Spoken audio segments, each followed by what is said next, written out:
difficult to give a brief overview of this episode, of episode 2, because it is so jam-packed with content. I mean, we deal with half a dozen different subjects in this film. It's a continuation of episode 1, so we're still in Peru for some of it, although we're also in Rome and on the island of Malta. We're looking at megaliths, but we're also looking at secret underground chambers and tunnel systems that many people will find, I think, very provocative, especially what we uncovered in Peru. Something called the Shinkana, which is little known among most people, even people who are interested in megaliths and so forth. But we don't stop at the megaliths. We then carry the narrative of this film into the modern context. What does it mean for us today? Where is all of this going? And what does it have to do with the narrative that's coming forth about extraterrestrials? I think they already know a lot of things, and they're just sort of prepping the masses for disclosure. And specifically, the Vatican is beginning to craft not only a narrative concerning extraterrestrials, but theology. They're even as we speak, they're creating dogma and doctrines so that when disclosure comes, and when we say disclosure, we're talking about the revelation that the human race isn't alone, that there's other advanced sentient beings, extraterrestrials that are out there and that in fact have been interacting with human beings for millennia.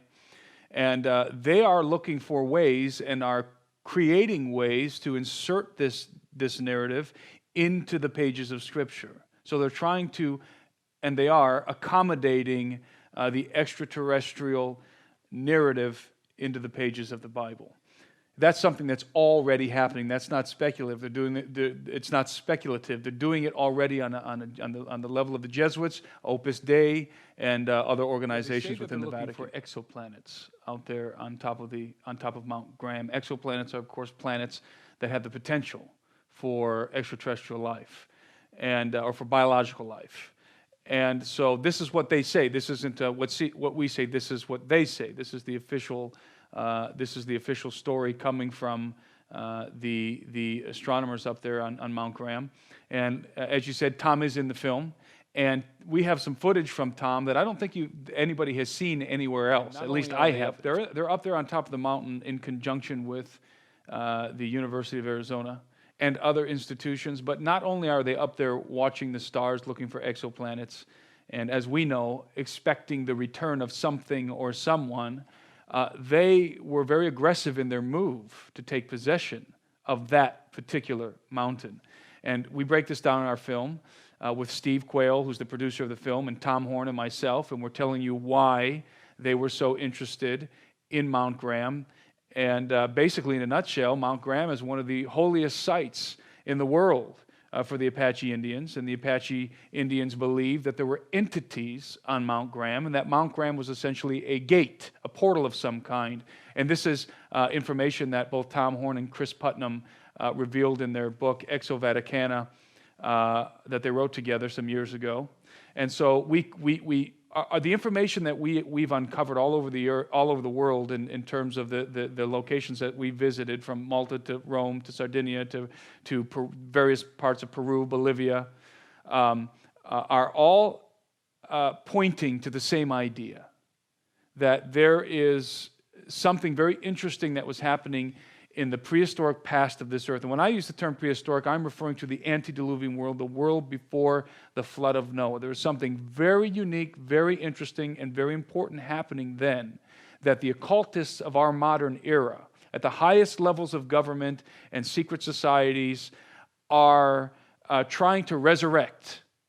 They want to resurrect, bring about the resurrection of the Golden Age. We talk a lot, we deal with the Tower of Babel in our film too, in a way that I think people are going to appreciate, because I think we connect some dots that are going to help people who are confused, because there's already this storyline that's been developed out there, the ancient astronaut theory, it's called, yes, which essentially takes the narrative of Genesis 6, the story that the Bible lays out, and twists it.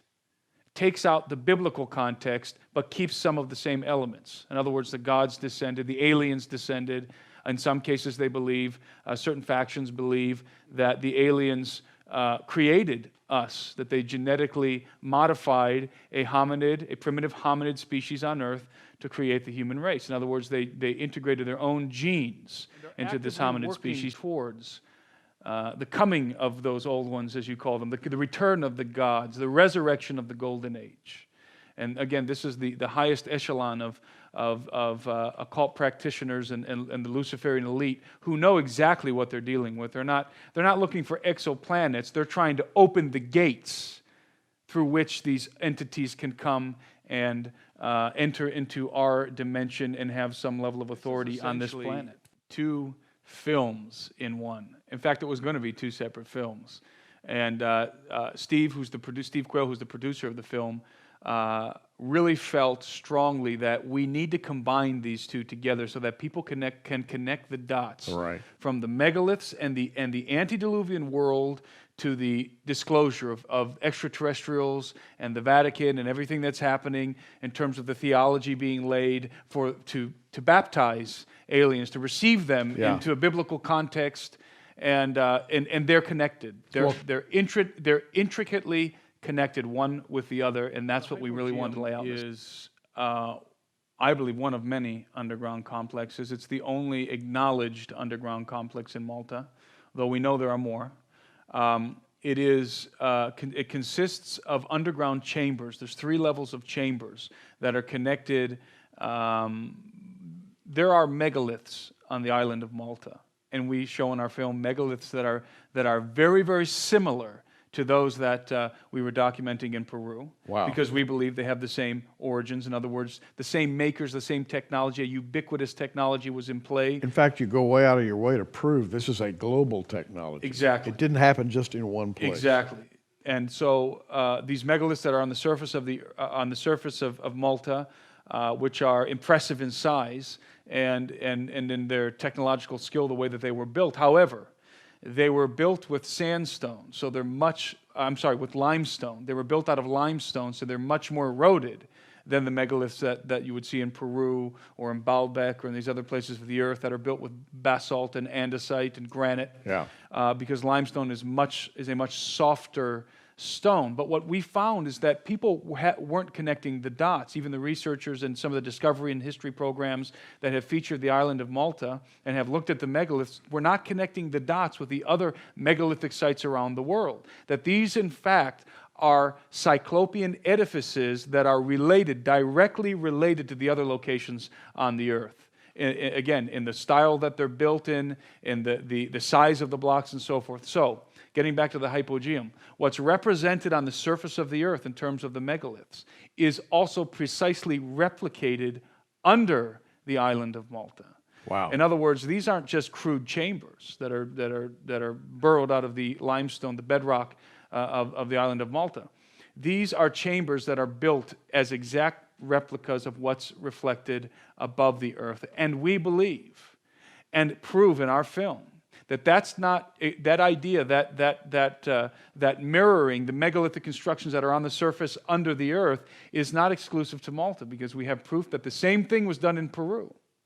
And so the reality is this, Gary, and this is an astounding reality, that there is a massive, hidden, underground world beneath our feet, ancient underground world beneath our feet, consisting of both naturally formed and artificially formed tunnels and caverns that are connected in a massive network, global network.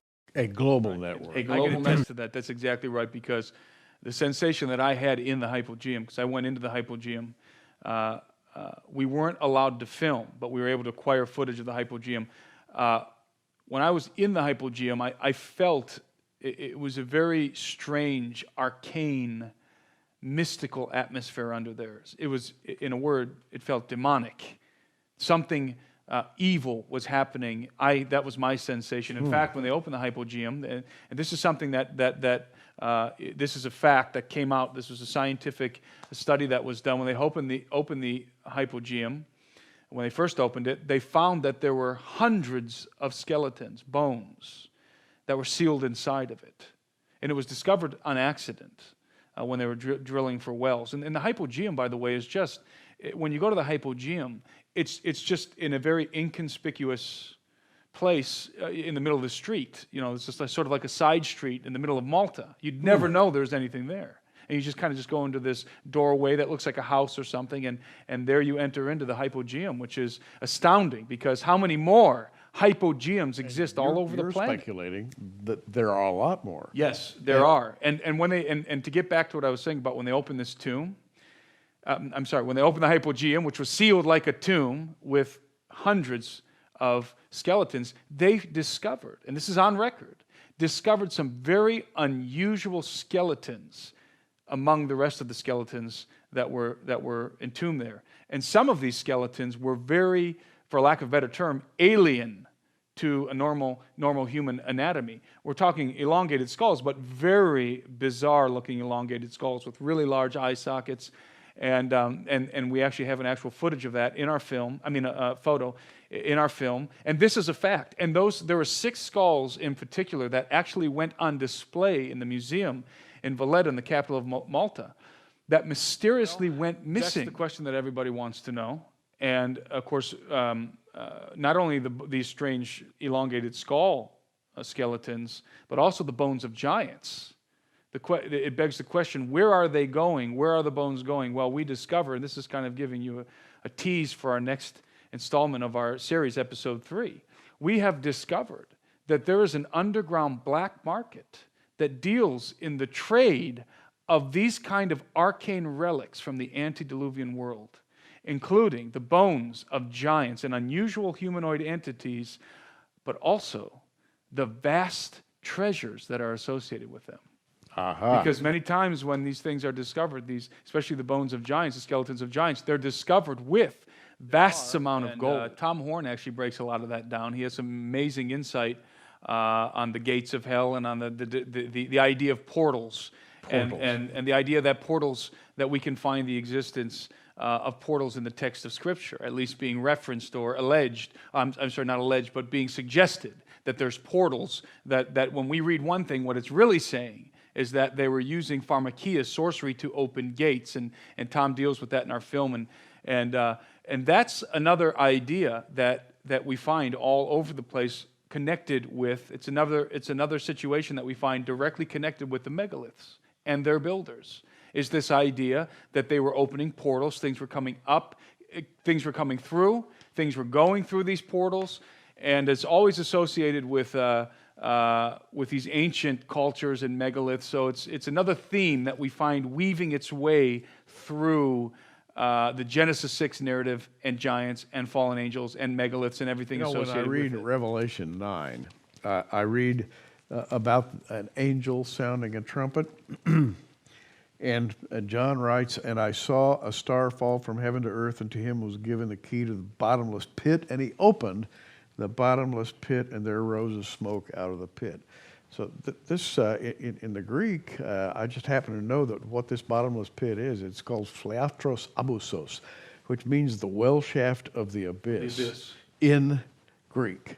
And I'm thinking, what a beautiful picture of what you're talking about. That's right. And actually, one of the things that we also feature in our film, there's so much content in this episode. We talk about the Tower of Babel. And we talk about the Sumerian myth. And we tell people, which I think will come as a revelation to many people and will help them understand certain things, is that when you say Sumer, when you talk about the Sumerians, what you're talking about is Nimrod. And the Tower of Babel, and the empire that was formed after the flood, even while the sons of Noah were still alive, in the plains of Shinar, the great rebellion that took place, in this mysterious thing that happens there in the plains of Shinar, where the people are coming together and building a tower, the Tower of Babel, and the city of Babel. And the gate of the gods. Exactly. And in the Sumerian myth, the Sumerian cylinder seals, they tell a story that there is that Enki, who is basically the equivalent of Lucifer in the Sumerian myth, is actually summoned from the abyss. They summon him, and they build a temple where they summon him. This idea of portals. They build a temple, and the temple is called the Abzu. Abzu means the abyss in Sumerian. And even modern archaeologists today believe that the Abzu was the base of the Tower of Babel.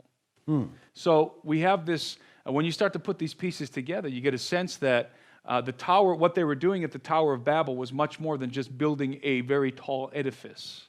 They were doing something that was more akin to sorcery than just masonry. In fact, what they were trying to do was access power. They were trying to get hold of the power that they know exists emanating from these fallen ones.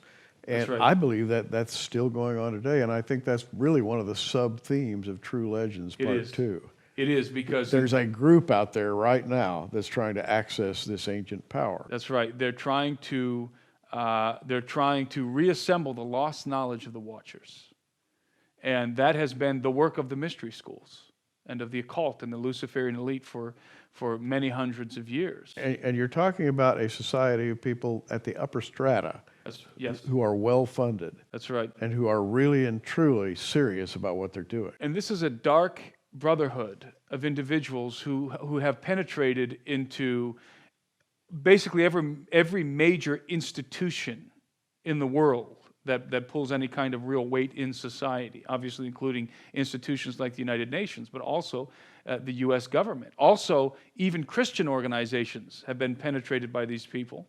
Wow. And they're working collectively as a dark brotherhood, as a Luciferian elite, as an occult society to bring about the resurrection of the Golden Age. And we explain, by the way, what the Golden Age is in our film. They're to reassemble the illicit, lost knowledge of the Watchers that was given to mankind in the world before the flood of Noah, which led, by the way, to the destruction of the flood, one of the reasons why God had to destroy And what that really world. Is exciting for me, the most exciting thing, and what we really hope that people draw out of our work, both myself and Steve, is a deeper understanding of the gospel of Jesus Christ. Because all of this relates ultimately to that foundational event. The event, as the early church called it, the death of Jesus on the cross, the resurrection, and the redemption of the human race. And then connected to that is the enemy's plan, as he works overtime to do some very interesting things to try to usurp what rightfully belongs to Jesus. In other words, the Right. throne that belongs to Jesus. And when you start to put this all together, you get a better picture of the gospel. You do indeed. You absolutely do. It's not a deviation from the gospel. It illuminates the gospel ultimately, and that's why it's so exciting to us.